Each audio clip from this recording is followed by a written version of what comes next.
Kisah Prabowo dalam operasi Seroja di Timor Timur, kehilangan komandan dan prajurit terbaik. Prabowo Subianto merupakan salah satu prajurit Kopassus TNI AD yang diterjunkan dalam operasi Seroja di Timor Timur. Dalam operasi ini, Prabowo menjadi saksi kematian rekan-rekannya. Bahkan, Prabowo harus kehilangan komandannya di unit C pasukan Nanggala 10 yaitu Letnan 1 Sudaryanto. Saat itu Sudaryanto mengembuskan napas terakhir di pelukan Prabowo setelah tertembak oleh musuh. Peristiwa itu diceritakan Prabowo dalam buku biografinya berjudul, Kepemimpinan Militer, Catatan dari Pengalaman Letnan Jenderal TNI Purnawirawan Prabowo Subianto. Saat itu, Prabowo yang masih berpangkat Letnan II bergabung dengan pasukan Nanggala 10 di bawah komando Mayor Infantri Yunus Yosfiah sebagai perwira intelijen.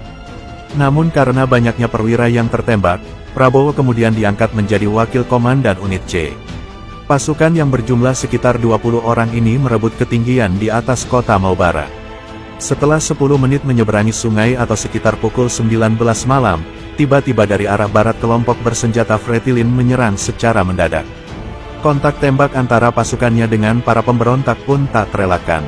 Baku tembak yang terjadi di tengah gelapnya malam itu mengakibatkan Sudaryanto yang berada di garis depan tertembak. Bahkan, serangan tersebut juga membuat unit C dipukul mundur hingga beberapa meter dan bertahan di parit.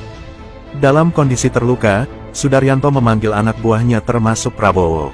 "Saya putuskan, saya sendiri yang merayap ke depan, walaupun berbahaya karena musuh banyak di depan dan kontak tembak masih terjadi.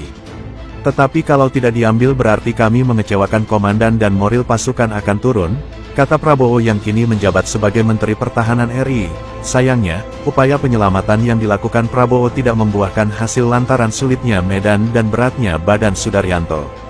Evakuasi baru berhasil setelah beberapa prajurit bergabung. Sudaryanto pun ditarik ke garis belakang.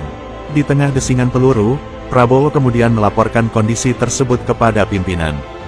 Namun situasi yang gelap gulita, tidak ada satupun helikopter yang berani turun. Beliau bertahan sampai pukul 3, tetapi akhirnya beliau gugur dalam pelukan saya. "Saya tidak bisa lupa, komandan saya menghembuskan napas terakhir dalam pelukan saya," ucap Prabowo.